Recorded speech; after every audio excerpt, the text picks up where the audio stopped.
Blog Talk Radio.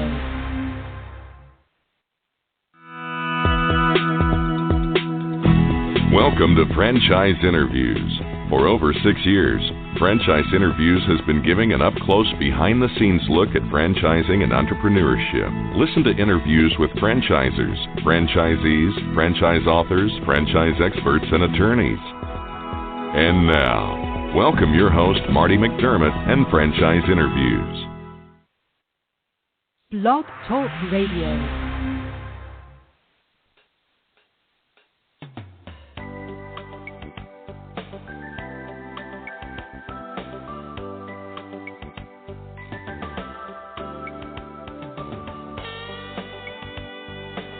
Hi everyone, and welcome to a very special edition of Franchise Interviews, where for over 7 years now, we've been asking the entrepreneurs one-on-one.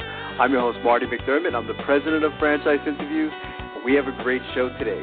We're meeting with franchise expert and veteran Chris Simnick, and Chris is the founder of franchiseteacher.com. And at franchiseteacher.com, their teach, coach, consult, advise is more than just a phrase.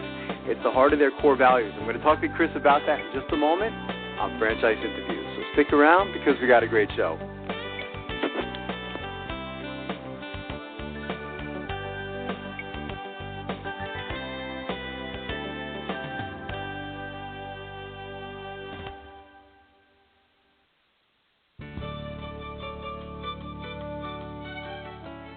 Are you one of those special people who are willing to go after your dreams and goals?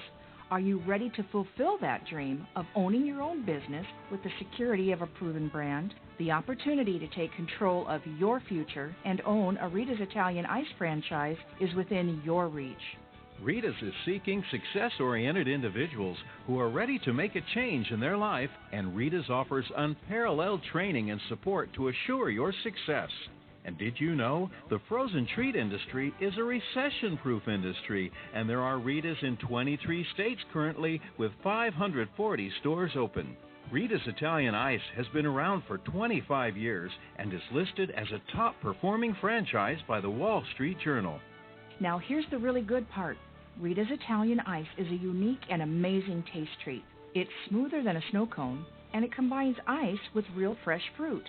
The real fruit adds dramatically to the taste, and it comes in over 40 flavors. The ice and fruit are mixed on site and made fresh daily, and it is delicious. You'll want to know more about this exciting and successful franchise opportunity. Go to www.ownaritas.com and get all your questions answered. That's www.ownaritas.com to take control of your dreams and future today. You don't want to wait any longer to be a part of this adventure. www.ownaritas.com.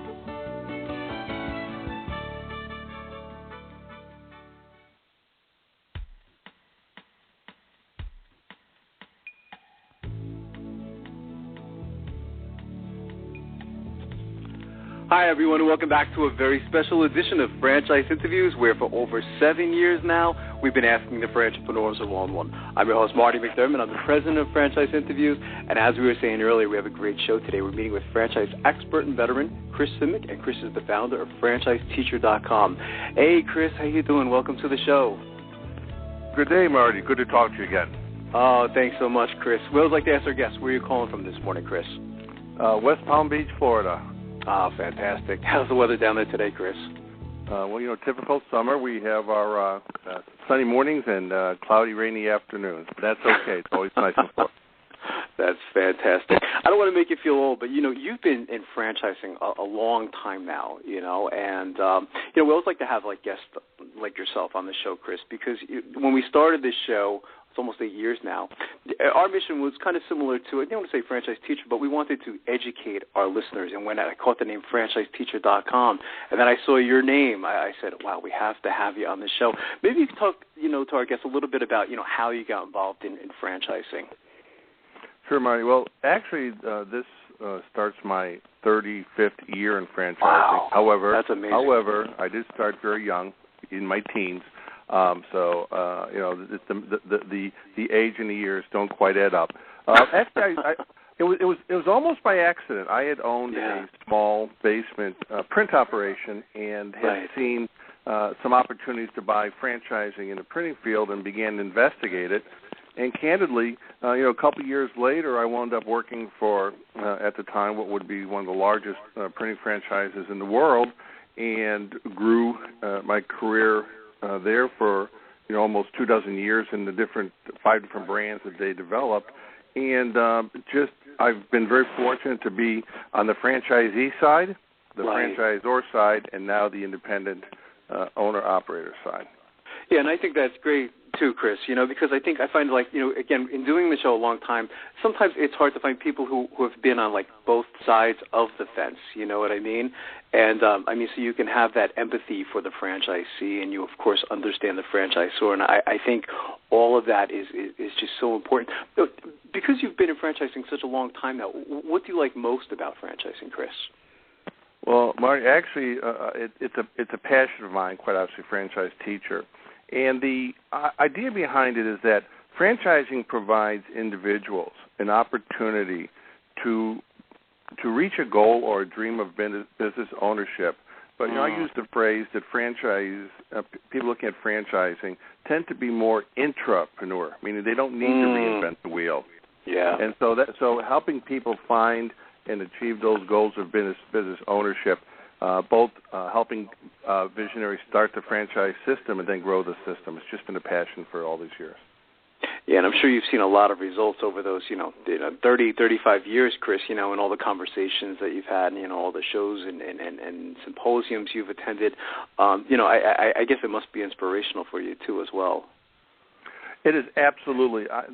Just the stories of people whose lives have been changed on both sides. Remember, you have to emphasize that there's a franchisor and a franchisee side, and to be part of dozens of systems, to have been the luxury and the privilege of traveling the world to teach franchising, it's just been a humbling experience and one that's been very rewarding. That's fantastic. Maybe you could tell our listeners about franchiseteacher.com, Chris, and why you started the company.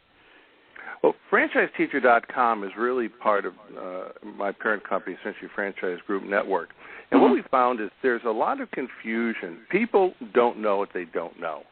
So what we found is that there's a lot of confusion both on the franchisor and the franchisee side, or prospective franchisees or franchisors, to where how do we go about, one, learning about franchising, i.e. teach someone what they don't know. What do we do next? Coach people what they know how to do, but to do better at it. Consult with them with what opportunities there are, and then advise them on some strategies for going forward. And so what we were able to do is by breaking it down and segmenting it, people can look at and see what is important to them and what and what services and information they would like to gather. And franchising is complicated too, isn't it, Chris? I mean, it is interesting. I mean, again, haven't been doing this. I've been doing half the time that you've been doing it. But I find that, even after doing this show this long, I think I still learn something every single day or every single week or every show that we do. That's true, isn't it?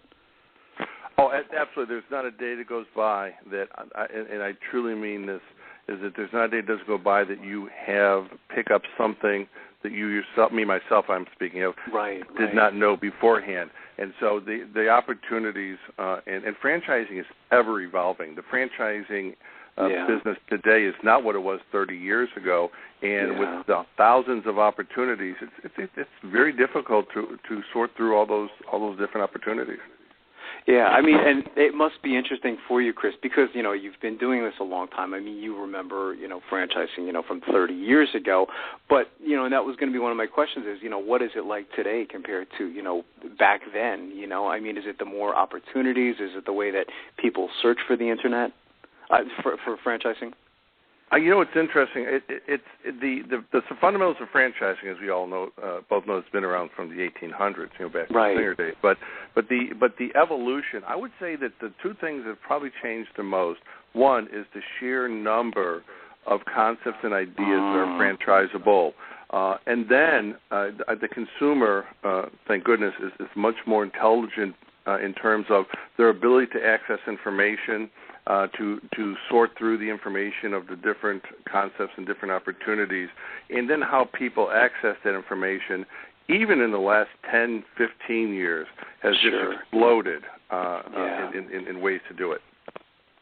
It's complicated too, isn't it, Chris? I mean, there's so much out there today, you know, and there's just so much information. I think it must be more difficult now to get a franchise now than ever, you know, with all these different choices. But that's why, I mean, it's great, you know, that there's services out there, you know, of course, like, you know, franchiseteacher.com, which can really help.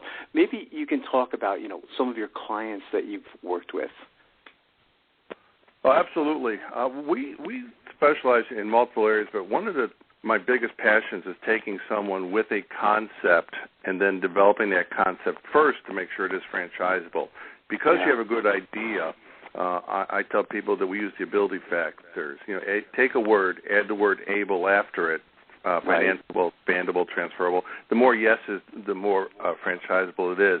So we've been very fortunate to take concepts from we have a concept that teaches children survival skills, the British Swim School, where we don't build any pool. Wow. So you take $1 million investment down to $50,000, and a concept that's a business that's around for 30 years and has grown to be in the top 500 in 2 years, all the way up to our Big Frog custom T-shirt, where I started them with them back in 2009 when they were first franchising. Wow.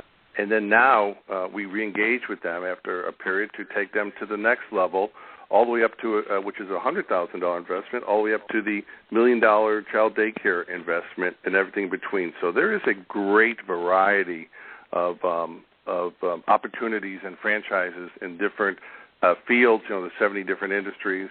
Quite obviously, the investment range is over the top. But I will find that most people, about 90% I think I've seen, buy a business other than they first looked at. Wow, that's amazing. So it's interesting, isn't it? I mean, that's a big number too, isn't it, Chris? You know that most people, they go in with these certain expectations and they come out with something different, you know, and I find that fascinating. I absolutely, it never ceases to astound me, but I think that speaks to the value of franchising as a business model and a business method, because people don't have to be in something just because they know it. And quite candidly, sometimes getting involved in a business that you would rather do, that you were not involved in, allows you the luxury of taking a new career path and to develop something you never would have had the opportunity to had it not been, systematized and prioritized for you. In franchising, it's said that you have to really almost work harder to fail than to succeed, because if you have a good franchise system, if you follow directions, you have to almost purposely not follow them to not do well. That's true. That's fantastic. We have this great quote in franchising. I think we're going to put that one in there, Chris. I think that's very original, and it's very true.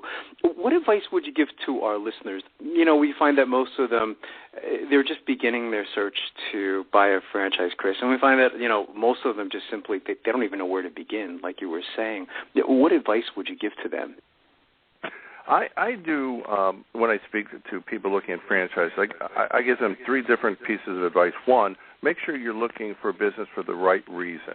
Now, a lot of people have things happen in their life. They lose a job or something happens, and they react and maybe say, well, okay, maybe I'll go buy a business. That may not be the reason to do it versus having the luxurious selectivity that here's my opportunity that was created by some adversity. Second thing is that they have to make sure that they are able to be franchisees, that not everybody is designed to be able to follow the systems, procedures, and the processes it takes to be a successful franchise owner. And then I tell them quite candidly is pick a couple of the industries and the price ranges that may have interest to you, and then kind of pin down from there, either using the resources of a consultant or a broker or a team member, or on their own, either way. But I think that if they take their time, follow the steps, and do it for the right reasons, they'll be on a much smoother pathway to success in owning their own business. That's well said. What's in the future then for Franchise Teacher, Chris? I mean, where do you see the company 3 to 5 years down the road? Well, Marty, we've been extremely fortunate and blessed that the business has been around, through Century Franchise Group for many years. And our new FranchiseTeacher.com has taken off. We're representing right now, 7 plus brands. I think in 5 years, our focus will really be even more fine-tuned as the consumer or the prospective business owner is looking for more and more specific information. Breaking down to teach, coach, consult, and advise, I think will be a way for us to assist people in what they need. People, again, don't know what they don't know, but right. I think the information overload sometimes discourages people too early. They say, this is too much for me to process. If we can break it down into bite-sized pieces, I think more and more people, especially the younger generation, who are looking for the advice and the information they want when they want it, I think is going to do nothing more than continue. Then our next business venture, which launches at the end of this year, is looking to capture all the different franchise brands around the world and put them into one place. So we're looking forward to a future. And franchising is going nowhere but growing. As you said for a long time too, the number of franchise opportunities, and the world's getting to be a smaller place. I think you're going to find a lot of opportunities coming in and going out of different marketplaces in different countries, accessible to more people. That's fantastic. What's the best way, Chris, for our listeners to get more information on franchiseteacher.com? Obviously, franchiseteacher.com, but any numbers you'd like them to call or email addresses? Well, actually, we appreciate www.franchiseteacher.com. And my business partner, Dave, and I offer them the free 1-hour consultation. Fill out the form and take advantage of it. That's fantastic. I want to thank you again, Chris, for finally coming on the show. I've been following your career for a long time now, and I have just been very impressed with everything that you've done, So when I saw this, I mentioned to you, we don't typically call people to come on the show, but I had to have you specifically on the show. So it was an honor and a privilege to have you on the show today. Marty, ditto, and again, congratulations on your PhD doctorate. I have read your thesis, and I would recommend it reading if people can get through the information. I really appreciate that you read it, too, because that's an honor coming from you, so that's fantastic. Well, I want to thank you again, Chris. Thank you. We'll be right back with more franchise interviews. That was great, Chris. Thank you. Franchisers, are you looking to reach aspiring entrepreneurs looking to buy a franchise? Are you looking to reach a highly educated audience on franchising? For over 6 years, Franchise Interviews has been giving an up-close, behind-the-scenes look at franchising and entrepreneurship through our website, franchiseinterviews.com, where you can hear and read interviews as well as get tips from some of the most successful sources in franchising. Our weekly franchise radio show, where each week you get to hear a new interview with franchisers, franchisees, franchise authors, franchise experts, and attorneys, and our podcast, Great Quotes in Franchising. For more information, go to franchiseinterviews.com or call us at 610-905-2919. That's 610-905-2919.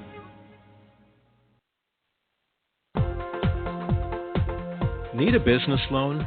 Talk to Diamond Financial Services, the experts in franchise financing nationwide. Whether you're looking to start a franchise, acquire an existing franchise, or expand your territory through opening new locations, Diamond Financial stands by your side start to finish. From pre-qualification to packaging and presenting your application to securing a financial commitment and through the loan closing process, Diamond Financial is there. While you're waiting, thousands of others are making their financial dreams come true. Don't wait any longer. Pre-qualify now by completing a confidential, no-obligation financial analysis. Let's face it, traditional banks just aren't in the business of financing small business. At Diamond Financial, we specialize in securing franchise loans from $100,000 to $3 million and equipment leasing up to $150,000. Let us help you get started. Go to www.franchisefunding.net or call 877-508-2274. That's franchisefunding.net, 877-508-2274.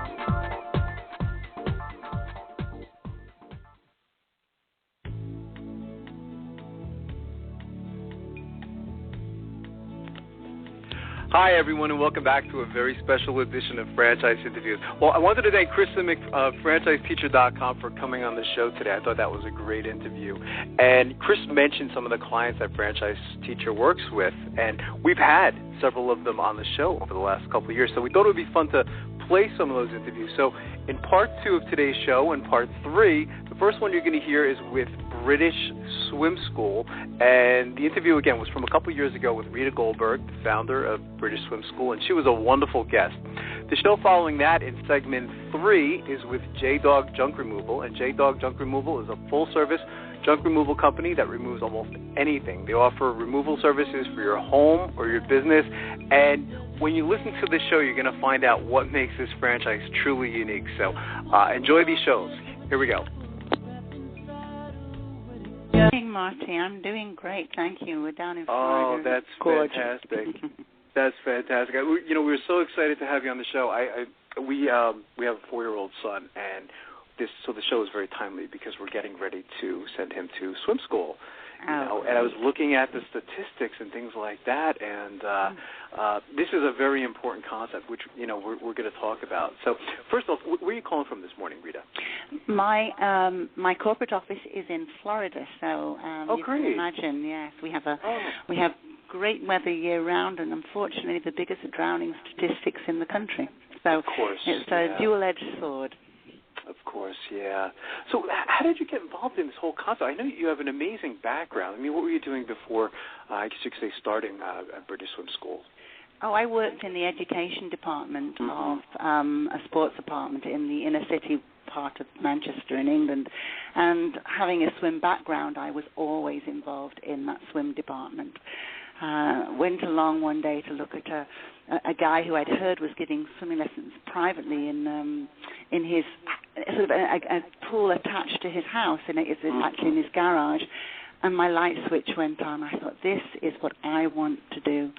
So hence British Swim School. It wasn't actually called British Swim School at the time, but that's how we started. We found an old house, Victorian house, with a huge basement, put a pool in the basement, and off we went. And I'm not there, but still there 30 years later. Still is it really? Great. Oh, that's fantastic. Yeah. That's amazing. So, I mean, the company has a very interesting history, so you can say. You talk a little bit about the history of the company? Yes, it did. As I say, it started in the basement of a house. We bought an old house and grew the business there. And what actually happened was, in England, you didn't really start to teach children until they were about 5 years old, which was great. It wasn't, it's 30 years ago, so it wasn't quite as exposed to swimming as children are today. Right. And for purely at the time, a business point of view, I decided, this is ridiculous. I'm sure we could teach 4-year-olds. So we started to experiment, and it was very easy to teach 4-year-olds. Same method, just swimming forward, going to the wall, etc. And then we thought, 3-year-olds. And then it started to get a little more difficult to teach a 3-year-old to pop up for air because the head weight and body weight at that point hasn't really changed a great. Head's still considerably heavier. And so we started to look, and I began to explore and research, and we found that we could teach little ones, instead of coming up for air when they ran out of breath, to roll over on their backs. And it was absolutely amazing at how easy this could be done by a 3-year-old. And then it grew to a 2-year-old, and then a 1-year-old. And we found this method, and it was just a complete light switch. It was wonderful. And we developed that system from there, and our reputation grew from the ability to not to teach swimming.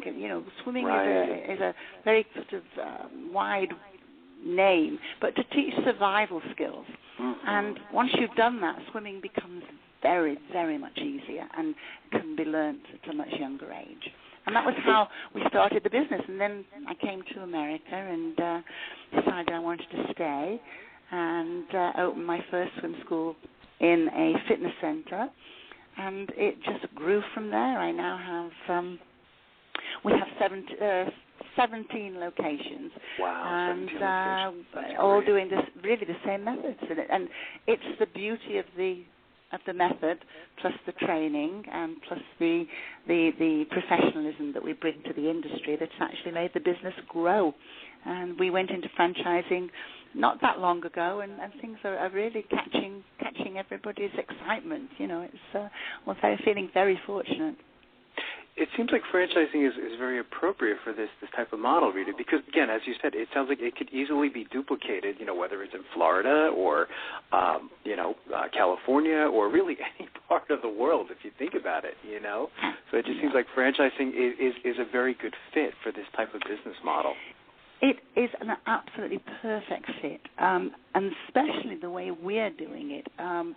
There are some other swim school franchises out there, and they are brilliant, wonderful. I mean, they're great, but they require a great deal of money because you have to build the location. The way ours is structured, it does not require a build-out. What we do is we use existing pools, and we go and we do rentals in different pools, and one of the things that's makes this so acceptable is that 99% of pools in buildings, in rentals, in fitness centres are very underused. So when we come along with this offer of use of the pool, it becomes a win-win situation, and it becomes affordable for future franchisees. That's the whole thing. They don't have to do a build-out, build a pool, find a building, pay year-round lighting, heating, rent, everything that goes with owning your own locations. And that's why we're hoping that this is going to appeal to people who never thought that they could ever own a swim school, and they certainly can. And hopefully, the statistics are you can't do that on the computer. You have to teach swimming. So we're recession-proof and computer-proof, I think. I hope, anyway. Yeah, no, absolutely. So it doesn't sound like, technology wouldn't really be a big part of this type of business. I guess maybe in the marketing end of things, or I don't know if Facebook or social media. Yeah, absolutely. We use technology to promote British Swim School, to advertise British Swim School, and to run our business more professionally on the booking system. But actually, it will never replace what we do, and it can't. It's not like the music industry or anything else. We feel very fortunate with that, and it is a great future.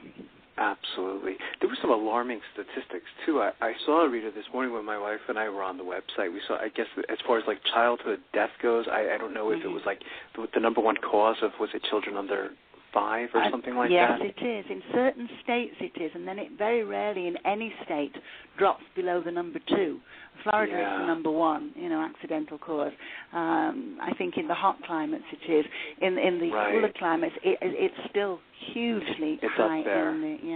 And the sad thing about childhood drownings is one tends to think it happens to children who are not loved or not monitored or neglected, and that's absolutely not true. It happens completely across all socio-economic levels.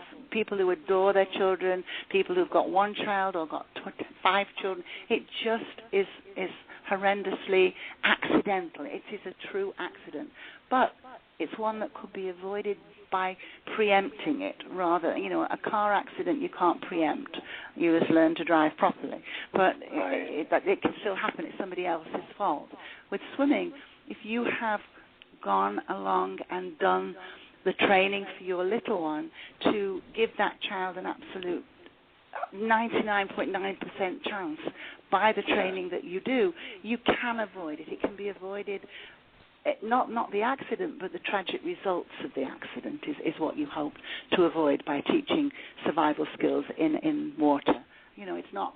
Nothing's ever a guarantee, and of course we always insist that parents are vigilant all the time. It doesn't replace it, but it does happen, and if it does and your child has learned to survive in water, then you just give yourself a much better chance, and that's what our teachers are taught. At British Swim School, we don't teach anything but survival until that child can do it, and once it's able to do it, we go on to teach swimming. And that's the way we do it. And when you're looking for your child, look for those, those statistics. Things or look first, for that method. Yeah. It's absolutely. It's so important. Yeah. We've been doing this show now over 5 years, and it seems like we've had almost every industry on the show, but we haven't had yours on the show yet, so you're first. Great, so, great. I like being a first. Yeah, absolutely. That's why we were so excited. We said, here's one for our library, because we feel like we've done it all, but we haven't. Are there any numbers on this industry? I mean, it seems like the market for your business is pretty huge. I mean, it was interesting when you went, from 5-year-olds to 4-year-olds. I mean, you kept opening up the market. The market kept getting bigger and bigger and bigger. So it was very clever on your part to do that. But are there any numbers for this industry as far as how big it is? In swim school, I belong to the United States Swim School Association, which is an association of private swim schools. And there are about 450 members, all who have incredibly good swim schools throughout the country. But you're absolutely right in your comment about not knowing much about the industry. That is, I think, the biggest problem that we have.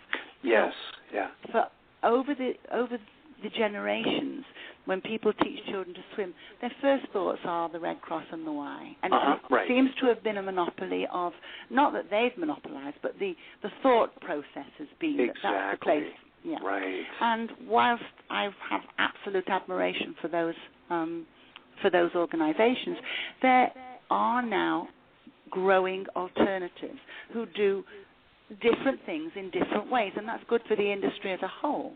And the problem that we have found in our industry is that it tends to be an industry that young people go into between college and school or an additional income without the knowledge, and it is the knowledge, that it can be a hugely successful future, both personally and financially. And this is probably where our industry needs to educate the public that not only are we phenomenal at what we do, because we do it, and that's all we do.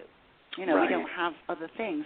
But there is a business future in the swim school industry, a future that can be not the most rewarding future in both aspects, in finance and privately, personally, emotionally, because I've been in it 30 years, and believe me, I don't miss a day where I'm not glad to go to work. It's almost, I feel incredibly lucky. I'm leading a good business life, and so that's, I think that's the big gap in knowledge, that all these people who enter, nobody goes to school, even people doing a sports degree, and come out thinking, I think I'll open a swim school, because they don't know.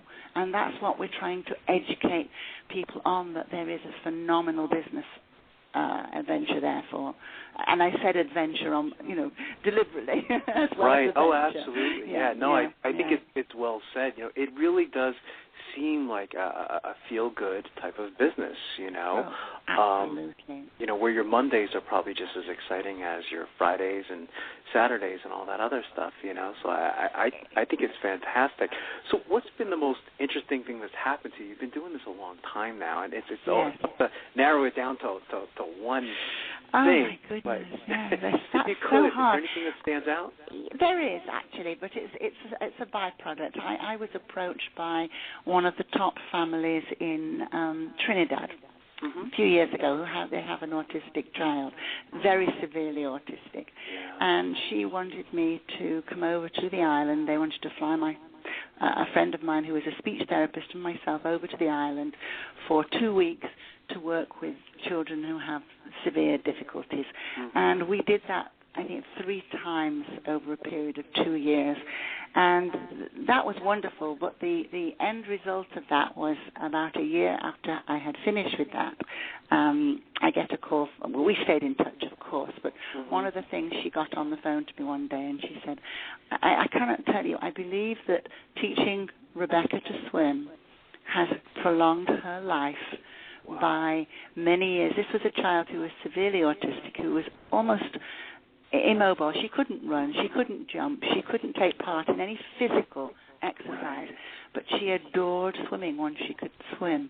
And she reckoned her muscle tone, her chest, so that her chest infections, etc., just became a thing of the past because she swam every day. And I think that will stay with me my whole life, So I know that that's one of many I could quote you, but that was wonderful too. Yeah. Yes, it really was. That's an amazing story. It was a great story. And we do get calls about children who have fallen into pool and they found them, 2 minutes later, but on their backs, perfectly healthy and well, and those things happen all the time. So I say I could write a book. I actually have, but it's not in that vein. This is the next book. Well, I saw the testimonials on the website too, by the way, which were of course it's so positive, but it's just they made a lot of sense. I mean, when you read those kind of testimonials, you realize and you understand how important this type of service is. It's very interesting. So, what kind of characteristics would you look for in your franchisees then, Rita? Anything stand out? Yes and no, because we have, I'll quote you two very, very successful franchisees that we have. And one of them is a lover of swimming, a lover of children, but she is a terrifically organized, powerful businesswoman.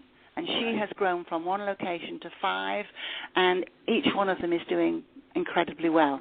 Our other person that I'm quoting is a guy who has come from a passionate teaching background, and he's not been easily transferred into the business world. But working with him, we have helped him structure. He's kept to the swim side of his business and brought in people to work on the business side. So, I think we are very fortunate in being able to have a supply of different characters within the industry. The passion is terrific and the business sense is terrific. But I think I'm not yet sure which one is better, because they're both doing amazingly well, and so it gives us a wide range. I'm very interested in the veterans coming back. I think British Swim School for some of the veterans would be probably a wonderful adventure. And again, it sounds like adventure, if you could follow this system, for your business model. I mean, it sounds like no matter who you are, you could be successful with it, I'm beginning to believe that. Yes, I'm beginning to believe that, because it is a very it's a how can I say, a learnable business. I'm sure that's correct. Good English for an English woman. It's teachable, right? It's teachable, yes, absolutely. And not all businesses are. I think there's some, we've been doing the show for 5 years now. We've had all sorts of models on the show, and some of them are a little more complicated, I think, to learn than others. But, in analyzing this one, it seems very teachable and it seems very learnable. So how does the training work then? Once someone decides, they say, you know what, this is right up my alley, I want to become a franchisee, what happens after that point? Is there training? Yes, so a lot of training. We send them our manuals in advance, and they study it for as long as they need, really. And then we bring them down either to Florida to train them, or we do have 2 other locations that we can, that we might take them to for training. Right. And they spend at least a week with us, and then we will continue training if they need them. And then one of the things that we work with a franchise consultant who has been an absolute treasure. And one of the things from day one when we were developing our franchise, he taught us that we have to be the best franchisors that we can possibly be, to the extent of putting everything we have into making our franchisees the best. Yeah. And that's how we started, and that's how we will grow. So we are going to be the best franchisors to make our franchisees the best, and whatever they will need to get them absolutely up to where we want them to be, we will do. It's especially in the early days, because it is great to have backup, and we will be providing that completely. We will be there for them. So they will come down and learn and work with our staff and work with our managers, and then they will go back. Then we will help them find locations, and they will have all the manuals to teach them how to start negotiating and advertising and all our teaching methods, everything that the only thing they won't make have is my mistakes, because you make those through 30 years, and they're definitely not included in the manual. That's well said, and that's the benefit of getting into franchising, isn't it? That they don't have to make the same mistakes that the franchisor made, So I think it's wonderful that you said that. What would a typical day be like for a British Swim School franchisee, Rita, if there's such a thing? Yeah, well, there isn't an absolute typical one, but there is definitely there's almost two sides to the business. There's the office side and the teaching side, and it depends on our franchise or our franchisees' love of what he does. But we open our office, which can be, our franchisees now have become so successful, they have physical offices, but it can start in a party, it can start with a select line, and they will look at what's coming over the weekend, they will recall people to book them into classes, and they will find out the level of the children and the level of the classes they want to go into, or we decide that they go into. The next thing would be, it depends on whether they're growing sites or they're comfortable with what they have. There's move up, so children, we have 7 different levels, or approximately 7, and there's looking at people who've called in for children who've advanced to the next level. So we do a lot of calls. The mornings are very much calling, unless we have morning classes, of course, and that, it's depending on whether your day is in the office or you're teaching or whatever level it is. But we usually have a couple of times a week, if not more, we have morning classes. So that person might be the teacher, or he might be observing at his location. Believe me, you need probably 24 hours of working time in each day, but we don't have it. So, there is never nothing to do. That's for sure. And we do a lot of work in the late part of the day, when children come out of school from 2:30, 3 o'clock onwards until 6, 7, 8 o'clock at night, depending on how big the location is and the growth of the location. So you have and that's one part of the business. The other part is you might spend 2 days a week going out looking for new locations. You may well go out and do promotions or do talks in schools. We go into schools, we go into hospital staff and teach them, about advertising, drowning prevention. It's one of the things I will guarantee any franchisee at British Swim School, and that is you will not be bored. That is 100% certain. Yeah. It does. No, it sounds like there's a diversity there, and different huge, things, and it keeps things interesting. So I would classify you in studying you, reading about you. I would classify you as an entrepreneur. What advice would you give to our listeners? We call them like aspiring franchipreneurs. They kind of have it in their head that they want to get into a franchise opportunity. What advice would you give to them, Rita? As to purchasing or to purchasing ours? As to purchasing, I guess, in their quest for buying a franchise, there's just so many opportunities out there today. I think it's a little overwhelming for someone who says, okay, I want to go into a franchising, and then they probably just don't know where to begin. So what would you say to them from your experience? I think they have. I think you're right. It is a little overwhelming. I think it depends very much on whether you want a business that you can just sit back and put your money into, and it will work for you. Right.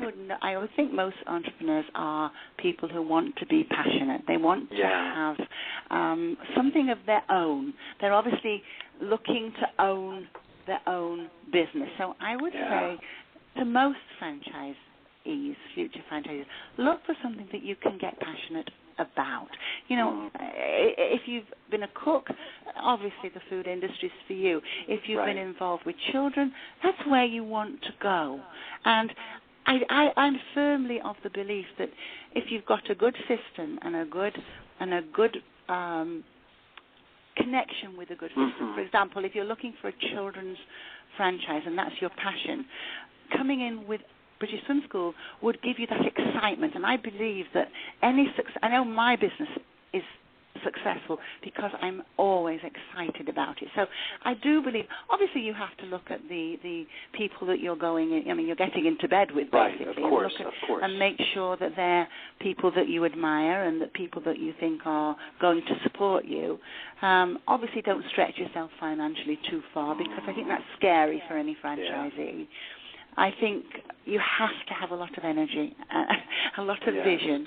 But you also, I think one of the big things, someone asked me recently about what did I think was the most difficult thing for a franchisee.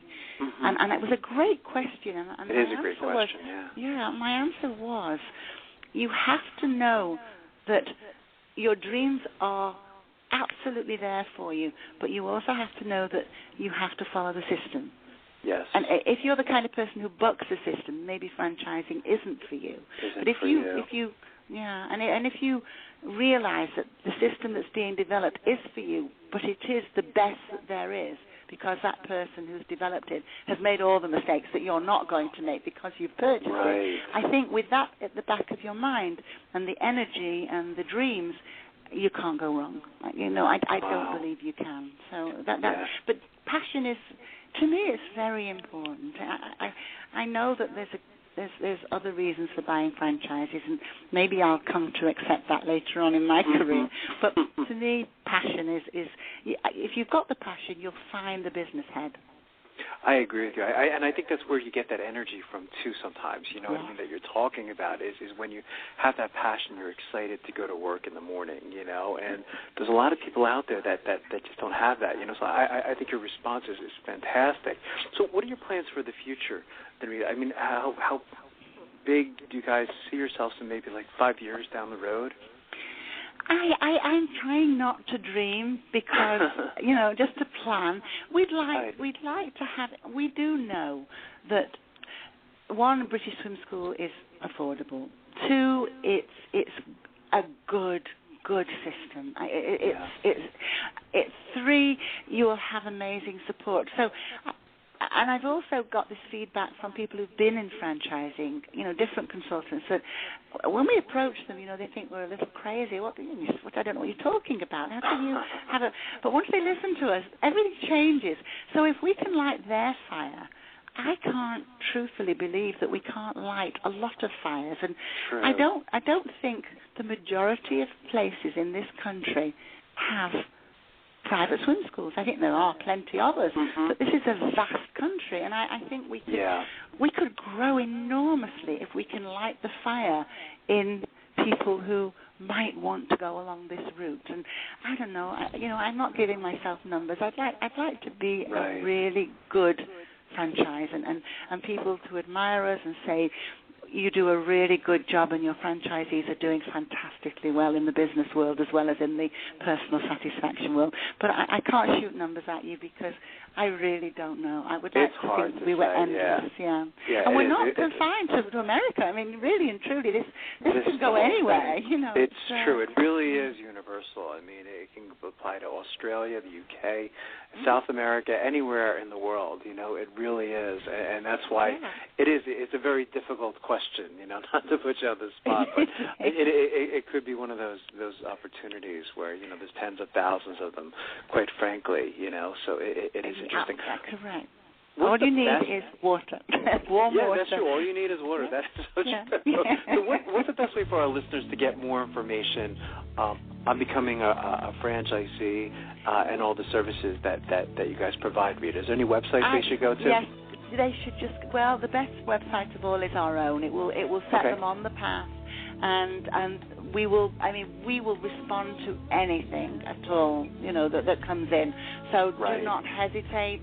Just go to the website, BritishSwimSchool.com, very simple, and that will take you to everything that you need to know, including my consultant and myself. And we will, if we don't get back to you within probably 2 hours of your inquiry, then we're probably in hospital.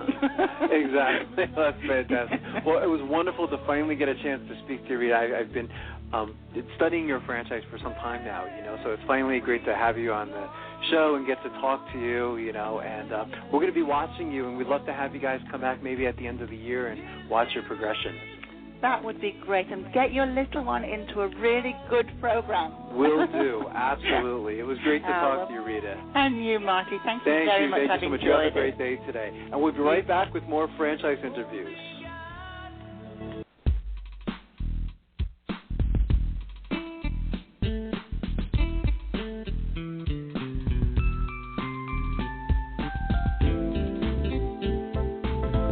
Coming up in segment 2, we're going to continue our interview with J-Dog Junk Removal, a full-service junk removal company that removes almost anything. Coming right up on segment 3.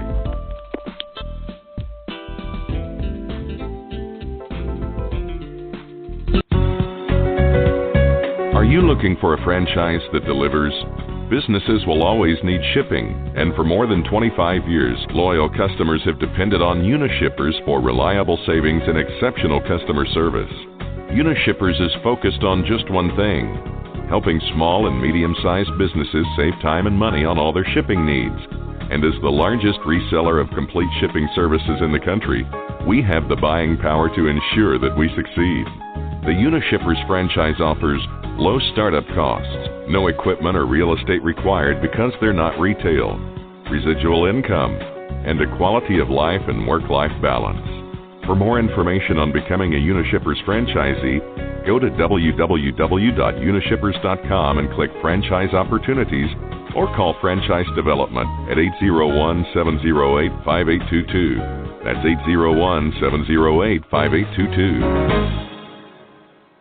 We have a great show today. We're meeting with Jerry Flanagan, who is the founder of J-Dog Junk Removal. And J-Dog Junk Removal is a full-service junk removal company that removes almost anything. They offer junk removal services for the home, business, including offices, retail locations, storage units, churches, apartments, warehouses, and more.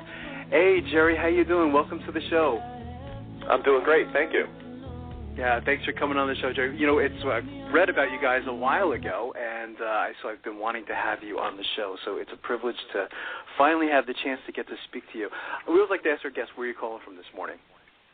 I'm from Wayne, Pennsylvania. Okay, great. Which is a suburb right outside of Philadelphia. Good, good. You know, it's funny, Jerry. In the last, we've been doing the show almost 6 years now, and it's interesting. In the last 6 months, we've had more franchisors from Pennsylvania. So we're getting ready to declare Pennsylvania the franchise capital of the United States. So that's fantastic. You know, it's we're just so you know, we're in Easton, Pennsylvania. So we're directly north of you guys. We're about 50 miles north of Philadelphia. I don't know if you've ever been up towards the Easton area. Yeah, I've been up to Allentown, that area. Sure. Oh, good. Okay, good. Yeah, so absolutely. That's fantastic. You have an interesting background. I thought we can, dive right into, what you were doing before starting J-Dog Junk Removal. Sure. Well, I got out of the military in 1989. I was in the U.S. Army and spent about 3 years trying to apply the GI Bill to the right school and working, trying to go to school. And I landed in a company, a seasonal retail company, in 1992, and I latched onto that company and developed multiple skills, marketing, sales, operations, and did really well. Grew right through that company and realized that I wanted to be an entrepreneur. So it takes me all the way up to 2007, and I went out on my own, started my own retail seasonal concept, and franchised. Right. Launched it right off, sold 4 franchises right off the bat, and the 2008 hit. Very difficult to grow a franchise company during those times. So absolutely. In the back of my mind, I said, what's going to be the next leap for me? So I went ahead and did some research and realized that the junk removal business is something that actually did well during the recession. Yes. So I figured let me create a concept that would work in a marketplace, nationally, and I could grow. While that was going on, I realized that there are so many veterans and so many active duty members that are they're looking for work, coming back from the service, and the light bulb went off in my head, and I said, let me put this into a certain category and create a concept for military veterans, active duty members only, and see if we can branch this business out, through the model I created. Yeah. So that took me up to here. So for about 17 months now, I've been building this model, and we just started franchising it a few months ago in May. I think it's fantastic, and you've gotten some great PR on it as well. We were very familiar with your company. When we heard what you were doing, it was kind of disturbing. With the unemployment rates. When I was studying it, Jerry. You see how high it is for some of the military compared to like the national average. So I thought that was fantastic. That you created this type of program. Have you always known, like at an early age? There's like there's studies out there. There's kind of like a link between like the military and entrepreneurship. I was curious. Have you always wanted to be an entrepreneur? Or? I have, yeah. I've always wanted to be an entrepreneur. I just really didn't have the tool set to really apply it in any direction. I think it just kind of evolved. But yeah, as a military person, I think you tend to have a little more, maybe, I don't know, I want to say courage or guts. Right. You want to take the chances a little bit more. I think the ability to sign take on. Risk. Absolutely. You take risk. You sign on, and when you join the military, you don't know what's in front of you. So yeah, I definitely think there's a correlation there. That's amazing. Yeah, there was an interesting statistic. I think it was by the SBA. It says that, let's see, it indicates veterans in the private sector are at least 45% more likely than individuals with no active military experience to be self-employed. And I remember when I saw that, and I said, wow. And you would know this too, Jerry, because, with the military, of course you can retire a little earlier than, I guess you could say common folks, who retire like around 65 or 70 years old. I think the average retirement when you have a career in the military, I think it's somewhere like about 45 to 50 years old, which is still relatively young, if you think about it. Exactly, and you spend your whole career following a system, which takes it right into franchising. If anything, the people that were in the military are the perfect candidate for franchises. Follow a system, follow instructions, things that are proven to work. That's what the military is all about. Trial and error is already done. To me, I think that the franchising concept and being exclusive, available for military veterans only, I think is going to be a very, very positive direction for us, the way we decide to go. Absolutely, I totally agree. Could you talk a little bit about the franchise or the franchise system, Jerry? Maybe the services that you guys have. Like if you guys were at like a trade show or a franchise show, and someone came up to your booth and they said, "So what do you guys do?" Where do you typically go from there? Well, basically, we service our residential customers. We service commercial real estate also, businesses. Everybody downsizes. Everybody has extra junk, and someone needs to move it away. It's hard to get rid of a lot of items, and you need to know the facilities too. We do everything recycled. If it cannot be recycled and it absolutely has to go to a transfer station, we do that. We don't go directly to the landfill. We decide to go to a transfer station. So that way, if there's anything left for that item to be used for, it could be used for. We do take items to Goodwill, local charities. We do go to the recycle facilities. There's just so many different ways to get rid of junk people don't realize, and we try to do it all the right way because people do ask that. They do ask, hey, where's this going? Where are the electronics going? Where's this? Can someone use this couch? Can someone use this, dresser? And, we take the time to drive this stuff everywhere it has to go. So it's very important. Absolutely. It seems like this, I guess you can call this industry that you guys are in too, Jerry. I think you did, of course, pick the right industry. It seems as though it's growing every single year. I don't know. I mean, it seems to be becoming more popular anyway. I mean, people are talking about it a lot more, junk removal services, and you see trucks today and things like that, So is it a growing industry? I definitely think it's a growing industry, and simply from the standpoint that televisions. We used to have televisions. We'd have them for 20, 30 years. You never threw a television out. That's Today, true. Every Super Bowl, we're going out and we're buying a new TV. So That's as, funny. The industry changes, as the appliances get better, people want more than they used to. They don't hold on to anything, and they're constantly moving. People are moving all the time. And a lot of people want to change the items they have. So they tend to get rid of things a lot more now, I think, than they did 10 years ago. Yeah, I would definitely agree with that. Is there any technology involved, I guess, in this franchise, Jerry? Well, in my franchise, basically, I keep it as simple as possible. I've built a model that can be run very, very independently with support from us. We do recommend to follow like a QuickBooks system, which we support that. We have our own people to handle that. We have the website already prepared. We already have all the domain names purchased and owned. As soon as you open up in a market, you instantly are going to be getting web hits right away with leads coming in. We own the 1-800 number already. And I have the manual, that I've created. After all my years of experience, I've built the model. So I can basically put someone into business within 90 days. Up and running, they go out, they purchase an H2 Hummer. We also have a secondary vehicle, which is a Wrangler Jeep, a large Jeep they can buy. And we wrap it with our logos. And you're driving around the neighborhood with an H2 green Hummer that has veteran-owned and operated, all plastered all over it, J-Dog junk removal, and the phones are ringing off the hook. It's a driving billboard, and I pull a trailer. I pull a large trailer behind me, and that's wrapped. So everywhere you go, everywhere I park, we're marketing ourselves. And it's funny, the first thing that people say to me is they say, thank you for your service. Wow. And with that, there's very little negotiations with the price of what we're doing. They tend to not have a problem with the prices we're charging. That's fantastic. Who gets credit for the name? Is that you? It's a very clever name, That's by me. the way. I'm J-Dog.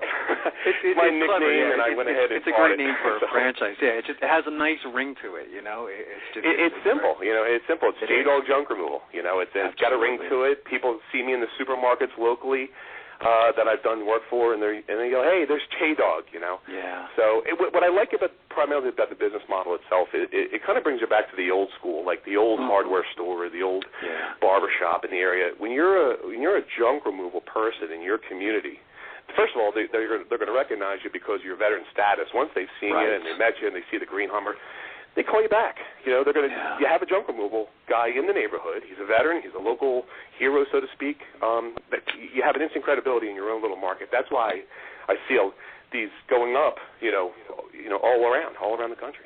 Yeah, absolutely. I like how you mentioned the whole, simplicity of the franchise too, Jerry. I think that, I've always said, I've been studying franchising for 10 years, and I think that always makes for the better franchises is the simplicity of the whole system. Yeah, I think when it starts getting a little more complicated, that's when it gets a little crazy to try to duplicate it, Absolutely. Location to location. So I think it's very clever.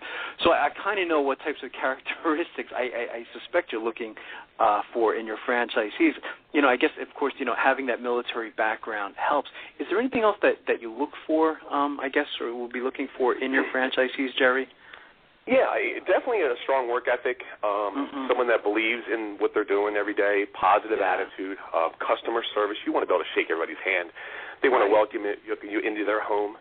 You're walking into their home, you're removing items, you're going to be called back several times. So you want to have a good personality, strong personality.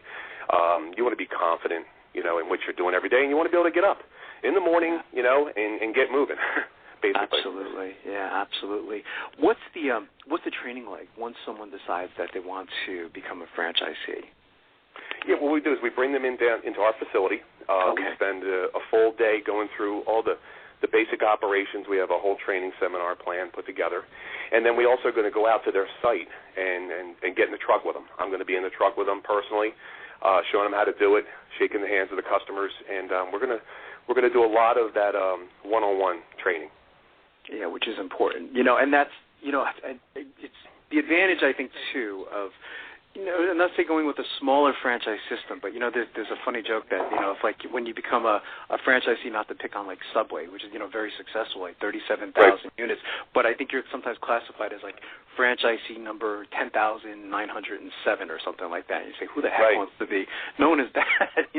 I think there's an advantage, to be able to talk to someone like yourself, to be able to, say, I want to speak to the CEO or the president of the company. It doesn't always happen, So I think that this is a great opportunity for someone looking to, get in on a great franchise system. What would a typical day be like then, for someone, once they become, part of the franchise? I mean, from the moment they start their day till, I guess, the end of the day. What's that like? Well, what's great about the opportunity is you can schedule your days any way you want. You work it out with your customer.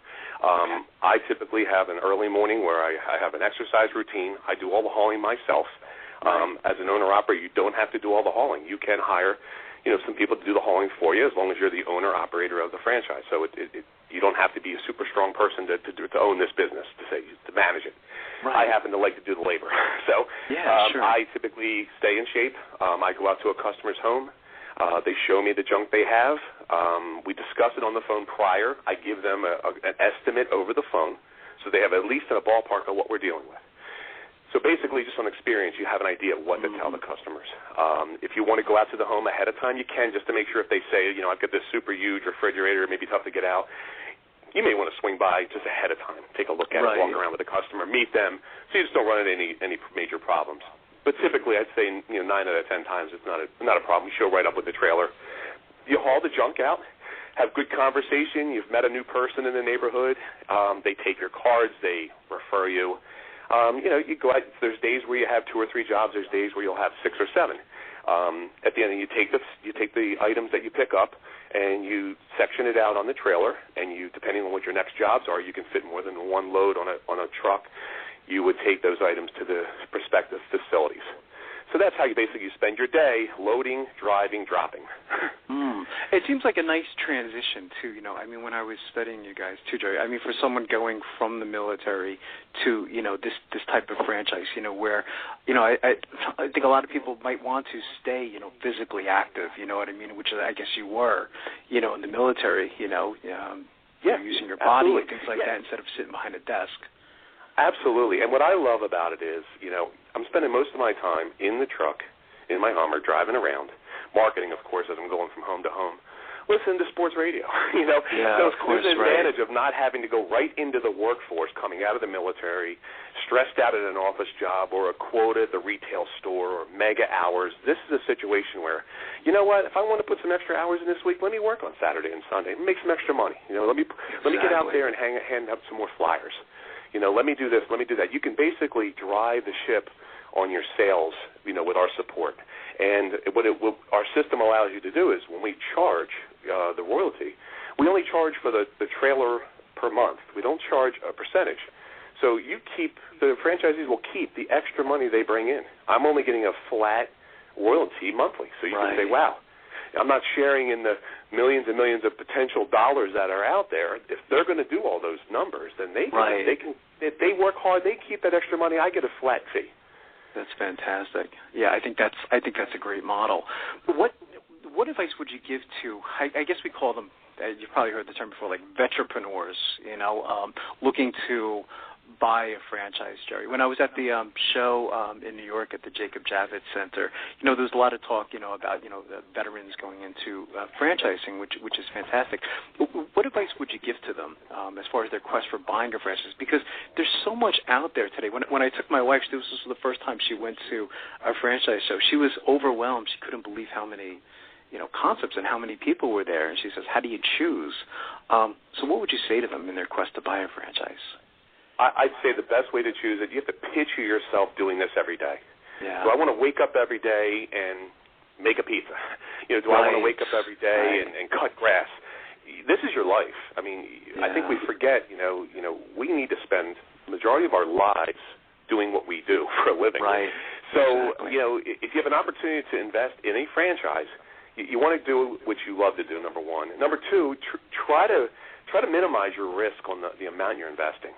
You try to structure it where if it doesn't work out for you, you're not losing everything. Tying yourself into long-term leases and real estate and land, and when you get into those type of franchises, the concern is your business could be dictated by the economy. That's why I picked this, because the only thing you're really locking yourself into is a franchise fee. When you buy the purchase of the Hummer and the trailer and the equipment, you own those things. And if it doesn't work out, you can sell them off. So the only risk with our company is you pay the franchise fee, and you're not buying into hundreds of thousands of dollars of moon bounces or fitness equipment. It's a truck that can be used. It's a trailer that someone will buy, and you're not going to take too much of a risk. I think those are the two really important things. Do what you love, and try not to bet the house on it. Yeah, I think that's well said. So what are your plans for the future then? If you can look like 5 years down the road, Jerry, where do you guys see yourselves? In 5 years, I would love to see a representative of J-Dog junk removal, number one, in every state. In every state. Multiples in some of the bigger states, obviously. Right. Because the amount of junk removal services that are needed throughout the country and the amount of veterans that are going to be out there looking to work or go back to school, start a business, we can put 300 to 500 of these up throughout the country and probably still have room for growth. Absolutely. So, again, once people hear about what we're doing, and we get some of the franchisees up and running, they can see how successful they can be. I believe they can go up at a high rate, and we're able to handle that. We're going to hire veterans to help us manage the franchise concept. And we're hoping that the veterans that are on board are also hiring fellow veterans to work and run the trucks for them. So we're really trying to build just this this large group of locations that are just all veteran based, and maybe the country can get behind it, so to speak. Absolutely, yeah. I think it's a wonderful thing you guys are doing. When I first read about you, I said, I knew we had to have you on the show, so it was great for me to finally have a chance to speak to you. What's the best way that our listeners can get more information on becoming a franchisee, Jerry? What website should they go to, or what number should they call? They should go to www.jdogjunkremoval.com. Okay. Or call our toll-free number, 877-994-4327. It's a great website, by the way, too. It's very informative. There's a lot of great information on there, too, as well. I've spent the last week going over it, and it's just, it's full of great information. And I want to thank you also for protecting and serving our country for many years, Jerry, because you know what, if it wasn't for guys like you, we always say that we wouldn't be able to do this show. So thank you so much. It's my pleasure. Thanks for having me on. To talk to you. It's our pleasure. Thanks, Jerry. We'll be right back with more Franchise Interviews.